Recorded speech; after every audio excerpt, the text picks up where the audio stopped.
Sasa wale wazee wa kutamani maisha ya watu na kikao na nyinyi leo, mkae kwa kutulia. Karibuni tena Brain Swahili. Kwanza niwakumbushe kusubscribe, kulike pamoja na kucomment ili tuikuze hii familia, maana soon na surprise kubwa sana kwa ajili yenu. Sasa mzigo unaanza katika uwanja huu wa ndege nchini Colombia. Tunamuona huu jamaa akiangalia simu yake. Huu jamaa anaitwa Ryan. Kwenye simu yake kuna namba Kaisevu Rabbit inaendelea kumsumbua kwa kumtumia text. Ryan amekuja katika nchi hii kwa sababu ametoroka madeni kwenye nchi ambayo kuwepo. Hivyo anapuuza jumbe hizo na kuanza kumtafuta yule ambaye amekuja kumpokea. Kwa bahati nzuri, rafiki yake aliyekuja kumtembelea huku anaitwa Jack amemtumia dereva wa kumchukua. Wakiwa safarini, dereva anamkabidhi Ryan ujumbe ulioachwa na rafiki yake Jack. Jack anamkaribisha na kumwomba msamaha kwa kutoweza kutokea airport kwa sababu kuna kazi ambayo imetokea siku hiyo. Hata hivyo, anampa namba ya kufungua nyumba yake na kumwambia ajisikie tu kama yuko nyumbani. Nyumba hiyo ipo katikati ya misitu fulani hivi mikubwa. Ryan na Jack waliwahi kusoma pamoja shule ya upishi. Hivyo Ryan anashangaa kuona jinsi Jack alivyokuwa tajiri ghafla, akijiuliza ni vipi mpishi anaweza kupata pesa nyingi kiasi hicho. Baada ya kukosa majibu, basi jamaa, kwa sababu alikuwa ameshaandikiwa kuwa ajisikie tu yuko nyumbani, anaamua kuonja kidogo mambo ya wine. Ryan akaamua kupumzika sasa, kumsubiri mshikaji wake arudi. Jioni ilipofika, Jack alipowasili, wakakumbatiana kwa furaha kubwa kwa kuwa hawajaonana kwa miaka mingi. Si unajua tena washikaji wanapokutana. Ryan akawa anamlalamikia rafiki yake Jack kwa kumwambia kuwa bahati haijawahi kuwa upande wake. Amekuwa akifanya kazi katika migahawa midogo midogo kama diners na baadhi tu ya vijihoteli hivi. Jack kwa upande wake amejiunga na kampuni ya upishi na amekuwa akisafiri duniani kote kwa hafla za kifahari kwa kupika kwenye hafla za matajiri na mabilionea wakubwa, na mara zote amekuwa akipewa muda wa kutafuta mazao bora kwa ajili ya kazi yake hiyo ya upishi wa kuwapikia mabilionea. Jack anakiri kuwa analipwa pesa nyingi, lakini kushughulisha na matajiri mara kadhaa kunachosha na kuudhi. Hii anampa siri rafiki yake Ryan. Siku inayofuata, Ryan anagundua kuwa Jack amenunua gari fulani hivi la kizamani. Ryan anamuuliza, vipi tena ndugu yangu, wewe ni tajiri mkubwa, inakuwaje unaendesha gari hii? Yaani sawasawa na ndugu yetu uwe na mzigo wa pesa hivi alafu una drive Kimark 2. Tutasema wewe una mganga Lakini Jack anajitetea kwa kumwambia kwamba amechagua aina hiyo ya gari ili asijitofautishe na jamii ambayo yuko nayo katika mazingira yale. Si unajua tena utaonekana kama unajidai hivi. Ryan akaelewa hilo. Wanapokwenda mjini, akagundua kuwa ni kweli mji huo umekaa katika mazingira fulani hivi ya kawaida sana. Wakiwa wanakula chakula cha mchana, Jack anapata zake bia tu. Si unajua matajiri. Huku Ryan sasa ndugu yetu ameagiza full mlo. Bosi amesema agiza nitalipa. Jamaa akaitumia hiyo fursa vizuri. Jack anaeleza kuwa hana familia na muda wake mwingi anautumia tu kuangalia filamu na wakati mwingine kula bia kama hivyo. Hata hivyo, anaonyesha upweke wa kukosa uhuru na maisha halisi ambayo amezoea kuyaishi zamani. Meza ya jirani sasa kuna chuma hicho, mwanamke aitwaye Alice. Anaonekana anawatolea macho kidogo magentlemen hawa wawili na anagundua kuwa wako peke yao, na yeye anaona sio mbaya kunywa nao na anajisogeza na wanaanza kupata bia moja baada ya nyingine. Hapa binti anaanza kuwafungulia kodi wanaume hawa na anawaeleza kuwa alikuwa akifanya kazi katika kampuni kubwa, lakini aliacha kazi na kuamua kusafiri duniani, yani masuala ya kuitembelea dunia. Kisha anauliza wao what they doing for a living. Nao wanafunguka kuwa mambo yao bana huwa ni ya kupika tu. Si unajua mambo ya upishi. Wanaamua kufunguka kwa ajili ya kuchukua pointi 3. Si unajua ujiko mchumba tena. Binti anajaa, hivyo wanamwalika nyumbani kwao kwa ajili ya kumalizia kipande cha usiku kilichobakia. Huku wanashindana kupika. Wanapokuwa jikoni wanapika, Ryan anaendelea kupigiwa simu na ile namba ya Rabbit, lakini anaipuuza. Baada ya chakula kuiva, Alice anafungwa macho na hawa jamaa kabla ya kuonja msosi. Hii michezo ya kufungana macho hii siyaminigi hata kidogo hii. Basi anavionja na anavipenda vyote, lakini anasema kwamba chakula cha Ryan ni bora zaidi. Baada ya kula, wanaamua kuogelea kwenye bwawa mambo ya swimming pool huku wanakunywa pombe. Baadaye Ryan anatengeneza kitafunwa kitindamlo, lakini anajikuta peke yake wakati Jack kaisha mchapa swaga mtoto Aris, na hao wanaamua zao kuteleza kwenda kupimana uzito. Mambo ya ukilewa zinashuka chini, tayari zishawashuka hao. Asubuhi inayofuata, Ryan Ryan anapokea ujumbe kutoka kwa Rabbit ukisema ana siku 3 peke yake za kuhakikisha anawasiliana naye, la sivyo wataanza kumfuatilia mama yake mzazi. Jack anaporudi baada ya kumpeleka Alice hotelini, Ryan anaonyesha kiu ya kutaka kujua, hivyo anamuuliza aliyapata vipi mafanikio yote haya. Jack anasema tu alipata zari la maisha. So unajua majibu ya matajiri tena unapouliza kuhusiana na utajiri wao. Sasa baadaye Jack akiwa kazini, Ryan akiwa anapita kwenye mjengo huo, anakuta laptop imeachwa wazi bila lock wala password na taarifa za benki zikiwa juu kabisa zimefunguliwa. Hapa analiona salio la akaunti ya Jack ni karibu euro milioni 2. Kibongobongo hapo unakuja Prince Swahili, tunakuuzia hisa na wewe ndio unakuwa mkurugenzi wa bodi. Mimi hapa ndugu yako na niweka kule kwa sababu nadhani nitakuwa na hisa 2 peke yake. Jioni Jack anaeleza kuwa kazi yake inamhusisha kuwalaghai watu maskini na anaanza kulalamika kuhusu hali ya utu wa jamii, akimuuliza maswali mengi kuhusiana na namna dunia ilivyoharibika. Ryan anasubiri nafasi tu jamaa kae kimya kidogo ili aweze kumkopa.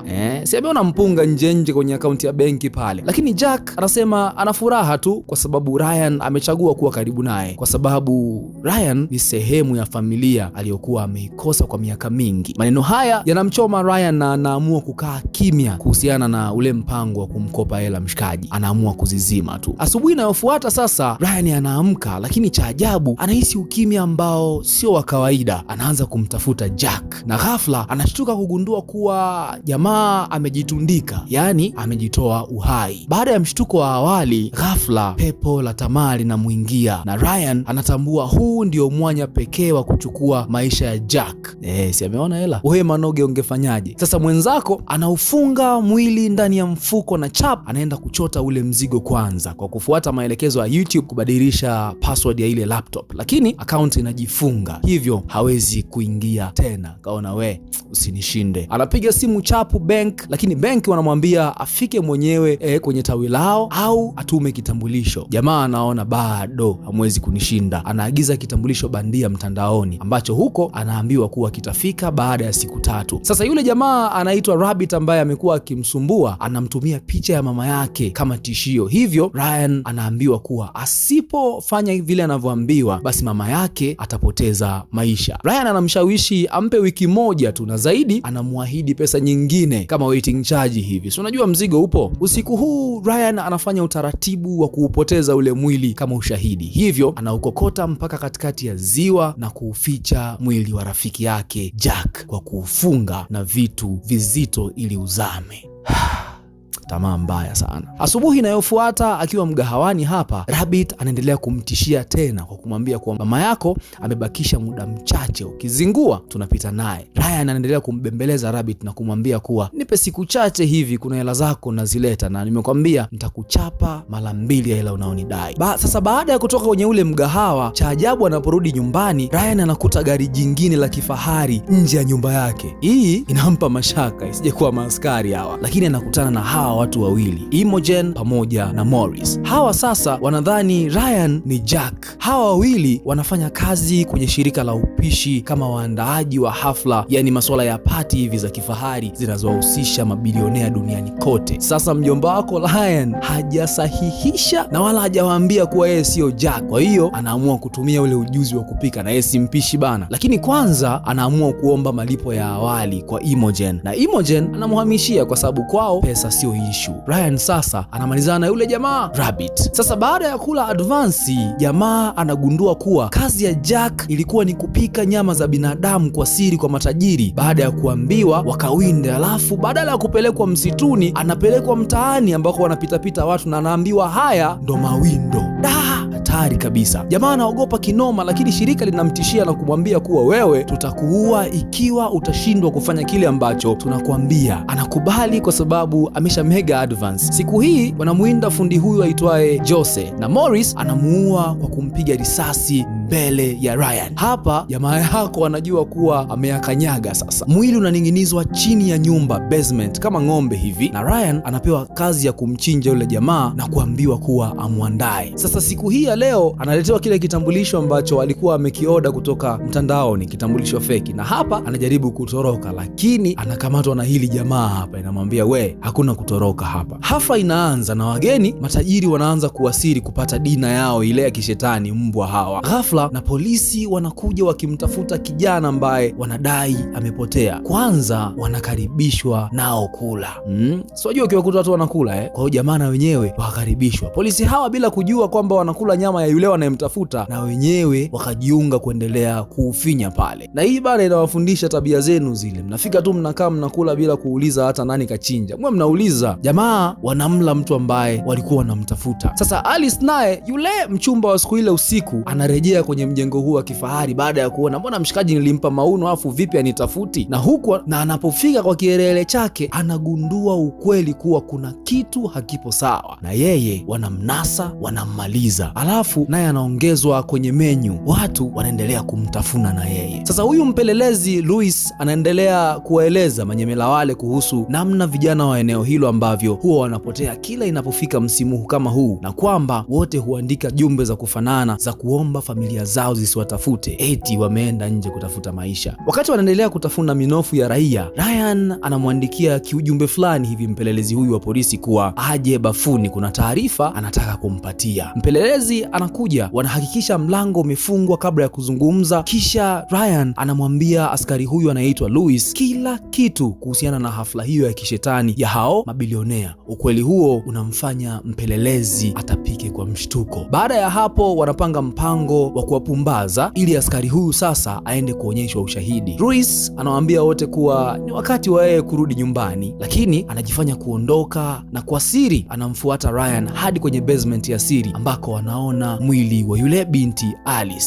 Alafu anaona na kichwa cha Jose, yani wajingo wameshaifanya ndafu nyama ya mshikaji na kichwa tu ndo kimebaki kwa ajili ya kongolo ya Jose mlavichwa. Hatari sana hii. Sasa afande akaona aite kikosi, lakini anatambua kuwa aliacha simu yake kichaji ndani ya ile nyumba, na kwa kuwa haikumbuki namba ya yule askari mwenzake walioagana hawezi kumpigia kwa simu ya Ryan. Sasa ikabidi Ryan arudi kuchukua simu ya afande ili ashtue kikosi, kwa sababu yeye alikuwa ameshaaga. Kwa hiyo wangemuona kwa namna fulani hivi wangepata wasiwasi. Ryan anaonekana kupishana na wale mabilionea washashiba minofu ya watu. Alafu anaitafuta simu ili ving'ora vya polisi vianze kulia hapa. Lakini anakutana na Morris. Anamuuliza ulikuwa unafanya nini bustanini huko? Na Ryan anajibu kwa uoga kuwa alikuwa anavuta sigara tu. Sigara? Jamaa anahisi kuna kitu hakiko sawa hapa. Ryan anakimbilia ndani haraka kutafuta simu ya afande, lakini Morris akiwa na mashaka anashuka basement kuhakikisha kuwa kile ambacho ameambiwa ndicho ambacho alikuwa anakihisi. Bahati mbaya anamkuta afande Louis. Bila kusita huyu jamaa anaamua kumuua mpelelezi kwa kutumia chainsaw, na yeye anaongezeka kwenye idadi ya mboga za usiku wa pati hiyo. Hii ni baraa kwa Ryan. Wakati Ryan anarudi, Morris anamwambia kuwa watalazimika kutumia usiku mzima kuchuna na kuandaa nyama hizi kwenye miili yote walioipata siku hiyo. Wanaume hao wanakata nyama kwa ajili ya kuichemsha na kumwaga maji kwenye ziwa, huku Imogen akiandika barua pepe kujifanya yeye ni wale waathirika ambao huwa wanawateka, na akizitaarifu familia zao kuwa wameondoka kwenda kutafuta maisha bora na hivyo familia zisiwatafute. Usiku huo Ryan akashindwa kupata usingizi kabisa. Mzee baba akakesha akijilaumu kwa matokeo ya tamaa zake. Asubuhi inayofuata Imogen anamwambia Ryan jinsi wageni walivyompenda sana. Sasa kuna maombi mengi zaidi ya hafla ambazo zinatakiwa kufanyika, na zote zinamhitaji yeye kama mpishi mkuu, jambo linalothibitisha kuwa yeye alikuwa mpishi bora kuliko Jack. Ryan hana hata hamu ya kula kabisa. Mzee anashindwa kunywa hata chai. Ndio maana unaweza kukuta limtu lina hela nyingi alafu linakonda tu kwa sababu ya vitu kama hivi hapa. Ghafla Morris anamdunga Ryan chip ya GPS shingoni. Imogen anaeleza kuwa chip ya awali iliacha kufanya kazi ghafla, na anamwambia wazi kuwa hili ni jambo la kushangaza kwa sababu chipu hizo zinapaswa kufanya kazi hadi mtu atakapofariki. Hili linamfanya Ryan aanze kujiuliza kama hawa jamaa pengine walikuwa wanajua tangu mwanzo kuwa yeye sio Jack, lakini waliamua tu kumwacha. Hata hivyo anakubali kukutana na Imogen barani Afrika baada ya miezi miwili kwa ajili ya hafla inayofuata. Maana yake matajiri wa Afrika nao huwa wanatafuna steki za binadamu, na kupa siri hiyo. Dunia inatisha sana. Tuache tamaa za kijinga wazee. Sasa siku hii Ryan akiwa kwenye uwanja huu wa ndege anasubiri safari yake ya kurudi nyumbani kwa ajili ya kupumzika, huko anapata zake kahawa kidogo. Mwanaume mmoja akamsogelea na kuanzisha mazungumzo naye, na akaanza kumuuliza kuhusiana na kazi ambayo anaifanya. anafanya. Ryan akamjibu kwa ufupi tu, huku akiwa na huzuni kubwa kwamba yeye huwa anapika vyakula kwenye hafla za mabilionea. Mwanaume huyo akasema you are living your dream bro, kwamba anaishi ndoto zake bila kujua. Na hivi ndivyo watu wengi huwa wanaisha, ndugu zangu, sababu ya kitu kidogo tu kinachoitwa tamaa. Ukipata bahati ya kuucheki huu mzigo, utaona namna ambavyo mshikaji alikuwa anakumbana na haso kinoma, yani alikumbana na changamoto, na mwisho kwa namna unamuona kabisa huyu mshikaji hapendi kile ambacho anakifanya. Kwa hiyo tusipende sana kutamani maisha ya watu bila kujua walifikaje huko. Mara nyingi ukiingia kwenye mifumo hii huwa hakuna kutoka. Make sure una subscribe, una like na kushare. Mimi naitwa Manoge, Manoge.